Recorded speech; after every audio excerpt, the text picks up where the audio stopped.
माझं सोलापूर न्यूजमध्ये आपल्या सगळ्यांचं स्वागत। मिनी बस कंटेनर व मोटरसायकल या 3 वाहनांच्या अपघातात 3 जणांचा मृत्यू झाला तर अन्य 15 जण जखमी झाले।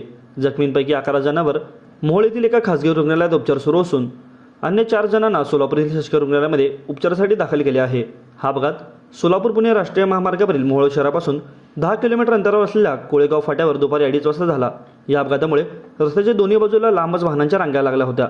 दयानंद सदा भोसले, राहणार लांबोटी तालुका मोहोळ असे मृतांचे नाव असून तर प्राची पांडुरंग मांढरे, छाया रजनीश शेगडे, रेखा दत्तात्रय चौधरी, कोमल जोरकर, भक्ती मांढरे, बेबी गायकवाड, कोमल पांढरे, रेश्मा चौधरी, सोनाली रमेश आडोळकर, सपना मोहिते, आश्वना खाडे, परी जोरकर, सई मांढरे अशी जखमींची नावे आहे।